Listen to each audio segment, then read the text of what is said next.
Can one of the most fun and exciting sports cars you can buy at any price be made better with some aftermarket parts? That's the question we're going to try to answer here today. We're currently in a stock version of the 2019 Mazda ND2 Miata.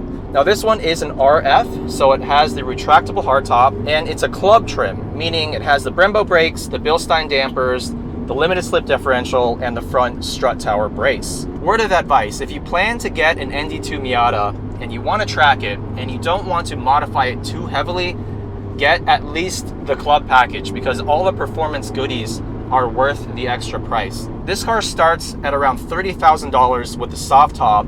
Obviously the RF is a few $1,000s more. And the reason I love this car comes down to the weight. It is 2,300 pounds. Actually, I think with the RF, it might be a little heavier, but no more than mid 2,400s.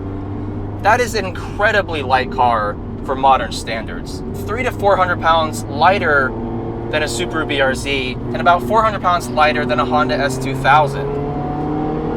And even though this car only has a 2-liter 4-cylinder, making about 181 horsepower, because it's so light and because the gearing's nice and short, it's just a complete blast to drive.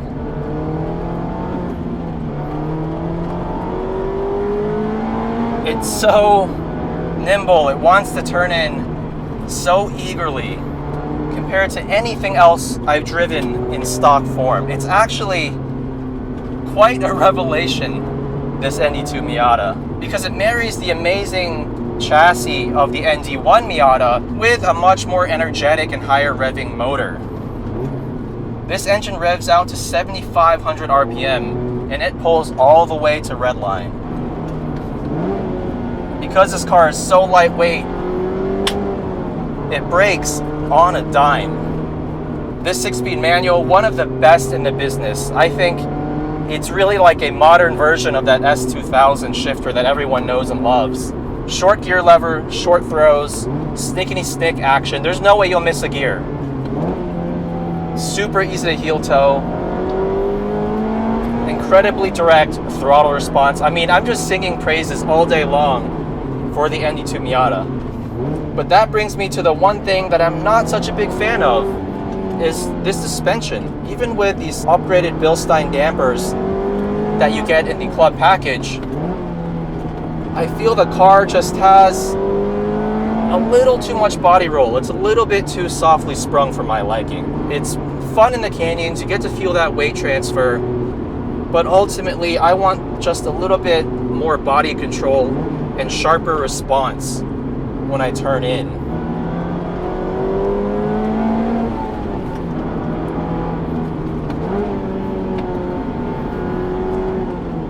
All things considered, this is one of the most fun cars you can buy at any price, and I really mean that. I've driven a lot of serious machinery lately, mostly in the form of Porsches, BMWs, Alfa Romeos, even a Lotus Evora GT. But this Miata just puts a smile on my face in a way that those cars on a back road, this car is just, it's more approachable, it's more fun. The limits are lower, yes, especially this one being on Michelin Pilot Sport 4S tires, but it's still just, it's such a joy to drive. And I guess if I'm really being picky, another thing that could be improved on the ND2, despite the fact that it has a much higher revving and more powerful engine than the ND1, I wish the engine made a little bit more induction note. It does have kind of a buzzy quality to it at high RPM, but definitely not that induction growl that you get from a Honda VTEC motor. But I'll say it again, in stock form, the ND2 Miata Club is one of the most fun sports cars that you can buy right now. And the fact that you can get one for around $30,000 to $35,000 new should not be taken for granted. The era of small, lightweight, manual, rear-wheel drive, naturally aspirated sports cars like this one is rapidly dying. And I would not be surprised if the next generation Miata had some sort of hybridization. The ND2 might just be the last in a line of legendary, affordable, lightweight sports cars in the Mazda Miata. And honestly, if it is, what a way to leave a legacy. This has the most fun chassis, married to the most fun engine, married to the best gearbox, and it's as light basically as a first generation NA Miata. But what happens when you spend a good chunk of money and put some quality aftermarket parts on an ND2? Does it make something that's almost perfect just 1% better, or does it really transform the car into something that I can't even fathom right now, being behind the wheel of this stock ND2 and just having such a great time? I guess there's only one way to find out.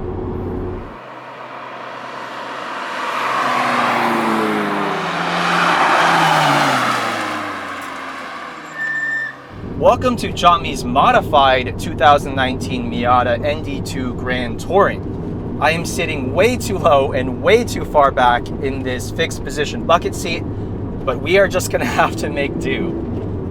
I feel like a 5-year-old trying to drive a car right now. That's how low I'm sitting. So being a Grand Touring trim, this gives you some creature comforts, but it strips away some of the performance goodies that you would get in the lower priced Club trim. However, if you get the GTS package with the Grand Touring trim, that gives you some of those items back, excluding the Brembo brakes. But in this case, it really doesn't matter because Johnny has added a host of aftermarket track goodies to this car. He has the Stoptech C43 front brake kit with Raybestos pads, KW Clubsport coilovers, and since this was spec'd with a GTS package, it came with the OEM limited slip differential, which he plans to upgrade to an OS Geekin unit later on. He also threw on a mid-pipe and an HKS catback to add a little bit of sound. I've been a big fan of the KW Clubsport suspension in every car that I've driven, and so far it's no exception here. It does feel a lot more firmly sprung than the stock Bilstein suspension, obviously. Let's see how this car handles in the corners and how it differs from the stock Club package.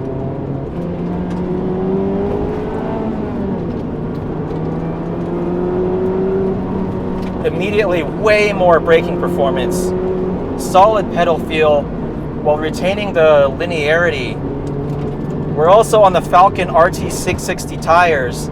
If you want a good discount on tires, hit up my buddy Dave at 219autoparts.com or 219autoparts on Instagram. He will hook it up with some pretty competitive pricing on tires, especially Falken tires.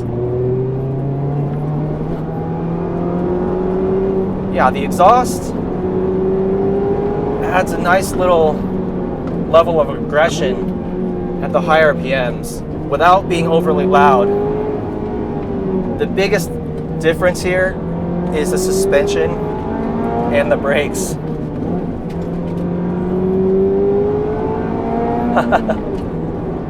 This car feels so much more focused now. I think the stock Brembo brakes are actually pretty adequate for canyon driving. With the stock suspension feels nothing as composed and responsive as this. All of a sudden, I have more steering feel. That initial turn-in is much more immediate. You don't have to wait for the car's weight transfer now. It all happens in a fraction of the time. More steering feel as well.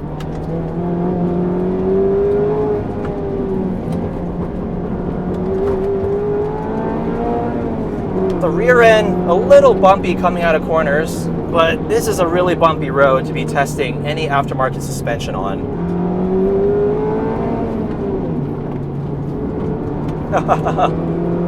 This car is so fun. It responds to my every input in a way the stock Club just cannot. And that is saying something. Because the Club is such a fun car. It's such a responsive, lightweight, analog machine. But the mods on this one really wake it up in the handling department. It's harsher, yes, but you never feel like it's going to get away from you in the way that some much cheaper coilover systems would give you.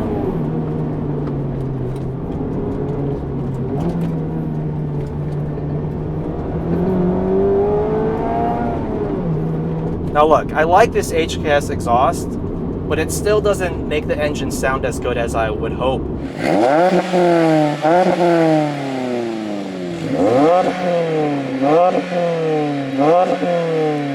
S2000's engines just completely blows this one out of the water in terms of sound. That said, even though this has a lot less power than an S2000, because this car is like 400 to 500 pounds lighter, the straight line acceleration actually still slightly favors the ND2. But back to the topic of stock ND2 Club versus this modified ND2 Grand Touring. If you're after that razor sharp response with very little lag when you turn the steering wheel, when you press that brake pedal, this setup really works wonders on the ND2 chassis. It manages to take one of the most fun and exciting cars that you can buy at any price and turns it into an absolute just monster of response. It's not necessarily fast.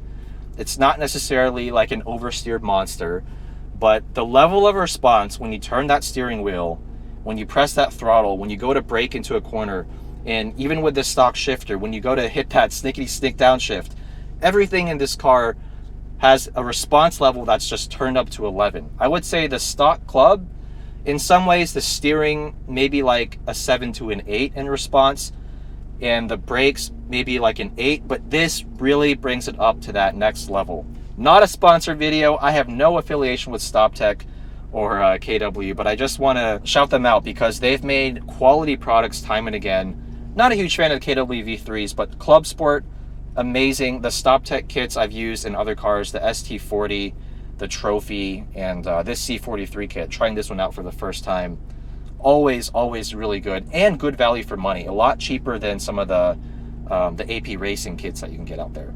So I hope this video was helpful for you guys looking to potentially modify your ND2 Miata. My recommendation is if you're building a car purely for street and canyon use, you can actually just get away with a club package and not doing a whole lot of mods. Just put some decent tires on it, Michelin Pilot 4S or slightly grippier, and you're really good to go. There are no real weaknesses with that car. It's still at a very high level. But if you plan to take track days more seriously and you've outgrown that boaty feel to the stock suspension, which can be a pretty big drawback when you're attacking corners at maximum lateral Gs, definitely give the KW Clubsports a serious consideration, because I think it's a very worthy mod. You will lose a little bit of that daily drivability and compliance, if I'm being totally honest, because of the much firmer spring rate. At the same time, for a car like this, I mean, props to you if you daily drive an ND2 Miata. Personally, I probably wouldn't. But I'd rather just build this car up to be a response monster the way that Jami has done with this car. As always, thank you guys for watching. If you have not subscribed to the channel, please do so. Hit that bell icon for notifications, and I'll see you in the next one.